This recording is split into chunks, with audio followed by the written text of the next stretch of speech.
Welcome to the deep dive. We sift through interesting sources, pull out the core ideas for you. And today we're tackling something really fundamental, human sexuality. It really is. And understanding the sheer diversity of how people experience attraction. It's not just about being respectful, though. That's huge. Right. It connects deeply to well-being, which is kind of our focus here on the mental health channel. Exactly. When we look through the material for this, what really stands out is how central our sexual identity is to our psychological health.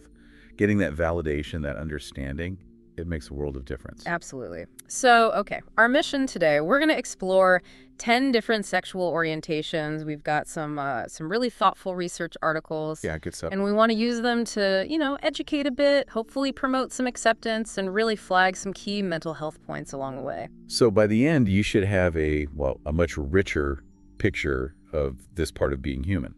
And it's probably good to keep in mind, while we're focusing on these 10, it's a spectrum, right? Yeah. Much broader, more nuanced. Oh, for sure. But these 10 give a solid framework, a place to start. A really valuable one. Okay, so the list we're diving into: heterosexuality, homosexuality, bisexuality, pansexuality, asexuality, demisexuality. And polysexuality, gray sexuality, autosexuality, and sapiosexuality. It's quite the journey into attraction. Ready to jump in? Let's start with heterosexuality. Okay, heterosexuality.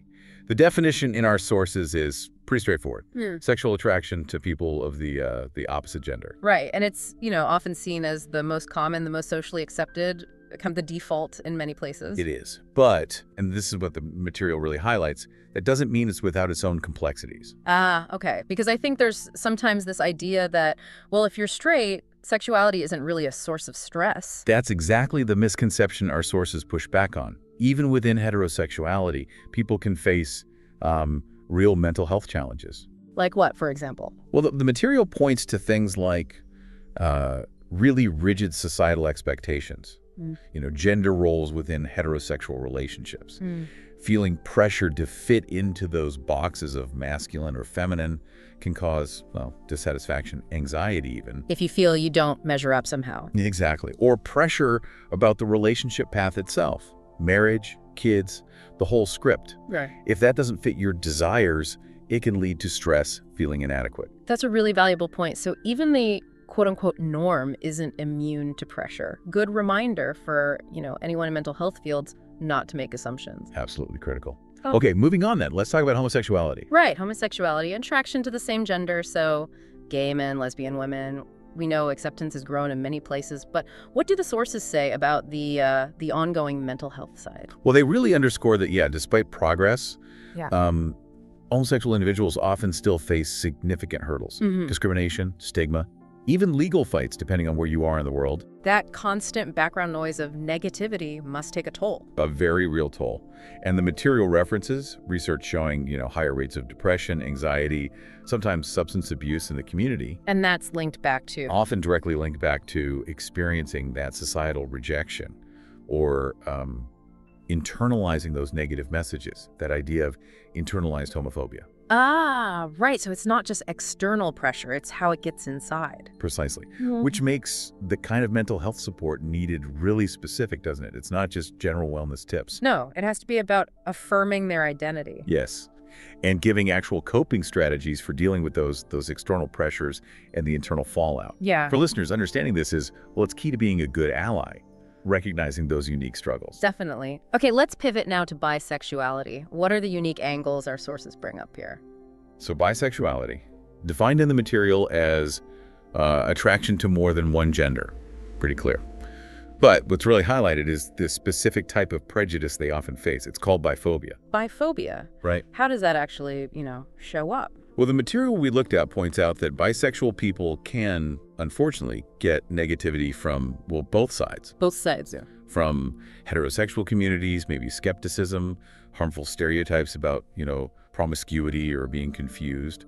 And then sometimes from within parts of the LGBTQ plus community, there can be this feeling that they're, sitting on the fence or not really one of us. Wow, that sounds incredibly isolating. Prejudice coming from different directions. It can be deeply isolating. And the mental health impact the sources suggest, can be pretty significant. Some studies even point to potentially higher rates of mental health issues for bisexual people compared to both heterosexual and homosexual individuals. And that could be directly because of that dual discrimination, feeling invalidated all around. It seems very plausible, yes. It really underlines the need for mental health professionals to be clued into this, to validate bisexual identity specifically. And for all of us listening, it's another reminder that attraction isn't just, A or B. Absolutely. Okay, broadening out again. Pansexuality. How does the material distinguish this from bisexuality? Pansexuality, right. The key distinction our sources make is that it's attraction regardless of gender identity. Regardless. So that includes non-binary people, trans people, everyone. Exactly. Pansexual folks can be attracted to people of all genders. The sources suggest it often comes from a place where gender itself is just less relevant to the attraction, whereas bisexuality acknowledges gender but is attraction to more than one. Okay, so it's a subtle difference, but important in how gender factors in. It is. And even though pansexuality is, by definition, really inclusive, the sources mention that pansexual individuals can still face misunderstanding, sometimes even erasure. Erasure? How so? Like maybe being mistakenly lumped in with bisexual people or their identity seen as somehow less specific or valid, sometimes even within the broader LGBTQ plus community. Oh, wait, I see. So again, mental health support becomes really vital, affirming their identity, but also maybe helping educate others about what pansexuality actually means. That education piece just keeps coming up, doesn't it? Crucial for understanding. Okay, next. Asexuality. This is one we touched on. I think there's still a lot of confusion out there. You're right, there is. Asexuality, the sources define it simply as a lack of sexual attraction to other people. Lack of sexual attraction. Yes, Yeah. and that's the key clarification the material makes. Asexual individuals, or aces, might still feel romantic attraction. They can form deep emotional bonds. They might even have a libido. But just not directed sexually towards others. Exactly. No sexual desire for other people. But because society puts such a huge emphasis on sex and sexual relationships. It's seen as the norm, the expectation. Right. So aces can feel immense pressure to conform. Our sources talk about feelings of being, broken, different, needing to be fixed. That sounds incredibly invalidating. It really is. And some research mentioned in the material does suggest potentially higher rates of anxiety, depression, possibly stemming directly from that societal invalidation, feeling like they don't fit. So the role of therapy or support here is Crucial. Providing a safe space where they can just be asexual, explore their identity without any pressure to change or match what society expects. Yeah, challenging those norms is so important. Okay, now, demisexuality. The sources place this on the asexual spectrum? Yes, that's right. Demisexuality is, well, it's a fascinating one. It falls under that broader ace spectrum. Our sources define it as experiencing sexual attraction only after a strong emotional bond is formed. Only after the bond. Correct. So for demisexual people, that deep connection, that emotional intimacy, it's like a prerequisite. Sexual attraction just isn't on the table before that bond exists. So things like, love at first sight or instant physical chemistry, that wouldn't really happen for a demisexual person in a sexual way. That's a great way to put it. The material suggests, generally, no. That immediate sexual pull based on looks or first impressions, probably not. The attraction grows from the emotional connection. And in our culture, which is often so focused on immediate attraction. Exactly. Dating apps, hookup culture, demisexual folks might feel really out of sync, maybe even confused about why they don't feel what others seem to. So mental health support needs to Really validate that experience, help them understand it's perfectly okay, and help them navigate relationships in a way that honors their need for that emotional foundation first. validation again. Seems like a core theme for these less discussed orientations. Okay, moving to polysexuality. How is this defined and how is it different from pansexuality again? Right, polysexuality. According to our sources, it's attraction to multiple genders, but, and here's the key difference, from not necessarily all genders. Okay, so more selective. Kind of. The material gives an example, like someone might be attracted to men and non-binary people, but maybe not to women. It could be polysexual. Got it. So it allows for attraction to several gender identities, but not necessarily the entire spectrum like pansexuality. Exactly. It acknowledges gender diversity, but allows for more specific patterns of attraction, you could say. Yeah. And much like some others we've discussed, polysexual individuals might face that lack of understanding or recognition. Yeah, not being seen or understood. Which, again, just highlights why inclusive mental health support that actually gets these distinctions, is so important. It really shows how nuanced attraction can be and how these labels can help people find words for their experience, find community.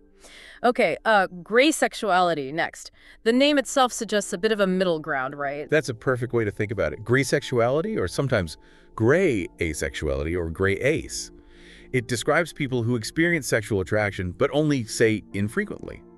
Or maybe only under very specific circumstances. So never like asexuality, but not regularly like, what's the term? Allosexuality, that's the term often used for experiencing sexual attraction more typically or regularly. Yeah. So gray sexuality sits somewhere on that spectrum between asexual and allosexual. It's not a definite yes or no then? Exactly. It can be quite fluid, quite variable. Yeah. The sources mention people who might feel it very rarely, maybe only with one specific person after years, or perhaps it comes and goes. That must be confusing sometimes, trying to pin it down.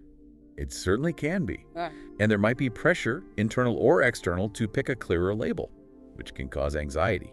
So mental health support really needs to focus on accepting that fluidity, reducing the pressure to fit into a neat box. Yeah, accepting that sexuality exists on continuums, not just in fixed categories.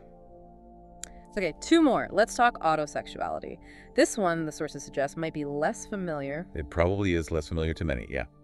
Autosexuality, the material defines it as an orientation where someone is primarily sexually attracted to themselves. To themselves, how does that manifest? It can vary, but often it might mean a preference for self-stimulation, finding that more fulfilling or desirable than partnered sex. But it's important, as the sources stress, that this is seen as a valid orientation. It challenges our, perhaps, more traditional ideas about where attraction should be directed. I can imagine someone identifying this way might face, well, stigma or misunderstanding, given societal norms around partner-focused sexuality. Absolutely. There's potential for stigma, misunderstanding, maybe leading to feelings of isolation, shame, or like their experience isn't real. Right. So it's really vital for mental health professionals to approach this with an open, non-judgmental stance. Provide support for self-acceptance, help navigate any negative feelings tied to the orientation itself. It just keeps expanding the picture of how varied human sexuality is. Okay, last one. Sapiosexuality. This one, as we noted, generates some debate. It does. Sapiosexuality is defined in our sources as attraction primarily to intelligence. Regardless of gender? Regardless of gender, yes. Yeah. For people who identify as sapiosexual, it's the intellectual connection, someone's mind, their way of thinking. That's the primary spark. More so, perhaps, than physical appearance or other traits. So intellect is the main turn-on, essentially. In essence, yes. Now, as you said, it's debated. Our sources acknowledge this.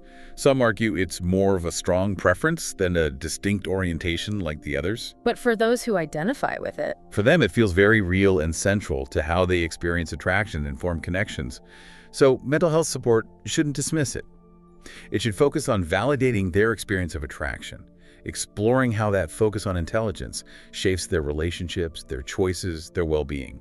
fascinating how different things can be the primary driver for different people. It really is. Mhm. And bringing it all back home, understanding this whole diverse spectrum we've just walked through, from heterosexuality right up to sapiosexuality, it's just so crucial Crucial for what specifically? for building a genuinely inclusive society and really supporting everyone's mental health and well-being within it. Definitely. We've covered, wow, a lot of ground in this deep dive. 10 distinct orientations. And each one, it's a unique way people experience attraction, connect, navigate life. And by just taking the time to learn about these, to try and understand them, you listening right now, you're part of creating that more inclusive, more respectful space for everyone, regardless of who they are or aren't attracted to. And we have to underline again, as we have throughout, the role of mental health professionals here is just massive. Absolutely vital. Providing support that's sensitive, informed, actually tailored to the specific experiences and potential challenges across this whole spectrum. That deeper understanding isn't optional, it's core to giving good care. Which leads us to maybe a final thought for you to chew on. Yeah. How might really internalizing this diversity, these 10 orientations we've discussed, how might that shift your own perspectives, your assumptions, maybe even your interactions day to day? And perhaps thinking beyond these 10. What other nuances, what other complexities might exist in this huge, fascinating landscape of human attraction that we didn't even get to today? Exactly. It's a really rich area, always more to explore.